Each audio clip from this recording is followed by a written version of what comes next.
ไอทีประจำบ้านสวัสดีครับคลิปนี้มาชมติดตามผลกับปั๊มบูสเตอร์ปั๊มสำหรับเครื่องทำน้ำอุ่นหรือว่าปั๊มเพิ่มแรงดันในห้องน้ำนะครับสำหรับตัวนี้ผมก็ติดแล้วก็ใช้งานมาประมาณ1เดือนนะครับมาดูผลกันสิ่งที่ผมเจอและอยากจะเอามารีวิวแนะนำนะครับส่วนแรกเลยคือเราไม่สามารถติดตั้งปั๊มตัวนี้กับผนังที่เป็นมันๆแบบนี้ได้ผมลองติดตั้งด้วยกาว2หน้านะครับเอาไม่อยู่นะหลายๆท่านถ้าจะพยายามใช้กาว2หน้าก็ลองใช้ยี่ห้อดีหน่อยนะครับผมใช้กาว2หน้าที่เป็นกาวนาโนแล้วก็ยี่ห้อ 3M นะครับเอาไม่อยู่นะผ่านไปเกือบเดือนก็หลุดเหมือนเดิมตามที่หลายๆคนที่คอมเมนต์ไว้นะครับก็เข้าใจว่าคงเป็นเพราะว่าตัวปั๊มหนักนะครับตัวนี้ค่อนข้างหนักผมก็เลยเปลี่ยนใหม่ผมเอามาเจาะแล้วก็ขันน็อตติดกับประตูที่เป็นโครงประตูอลูมิเนียมแบบนี้ก็อยู่ได้นะครับ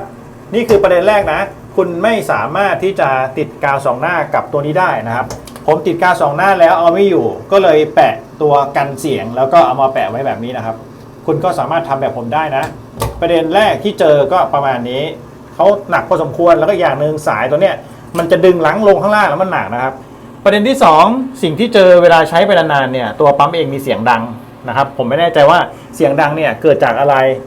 อาจจะเป็นไปได้ว่าข้างในเขาสึกหรอหรือเปล่าผมไม่แน่ใจนะครับก็เป็นปั๊มที่ไม่ได้ราคาแพงนะตัวนี้ก็ราคาประมาณ800นะครับผมจะลองเปิดให้ชมนะครับตอนนี้ผมเปิดน้ำอยู่น้ำแรงพอสมควรนะจริงๆตอนนี้ผมก็เจอว่าเขาเพิ่มแรงดันน้ำได้พอสมควรนะครับเดี๋ยวจะเปิดปั๊มน้ำนะครับผมเดินต่อไฟอย่างที่เคยแนะนำไปต่อผ่าน DIY สวิตช์ตัวนี้จะเป็นไฟที่มาประมาณ8โวลต์ก็ไม่อันตรายนะครับผมมีแปะตรงนี้ด้วยเวลาเรามือเปียกเนี่ยก็เปิดปิดได้เลยไม่มีผลอะไรนะครับเดี๋ยวผมจะเปิดนะเปิดไฟเขียวขึ้นเนี่ยครับเสียงมันจะดังพอสมควรตอนนี้ก็จะมีเสียงแก๊กๆนะครับตอนนี้ผมเอาฝักบัวมาไว้ข้างล่างแบบนี้เพื่อจะให้ยินเสียงชัดเจนนะครับเดี๋ยวจะลองเปิดให้ชมให้ฟังเสียงนะครับสังเกตไม่แน่ใจว่าจะได้ยินเสียงหรือเปล่าเนี่ยครับลองฟังใกล้ๆนะครับเสียงน่าจะเข้าไมโครโฟนอยู่นะซึ่งเป็นเสียงคล้ายๆกับตัวใบพัดข้างในมันเริ่มหลวมนะครับใช้ไปสักพักเริ่มมีเสียงแบบเนี้ยผมแนะนำว่าลองดูยี่ห้ออื่นด้วยนะครับลองมาดูคอมเมนต์ถ้าเกิดว่าเราเอาไปแขวนไว้ที่ให้เขามีสัมผัสกับประตูกับโครงอลูมิเนียมแบบเนี้ยเสียงจะชัดขึ้นเนี่ยครับลองปิดนะเปิดเนี่ยครับเสียงค่อนข้างดัง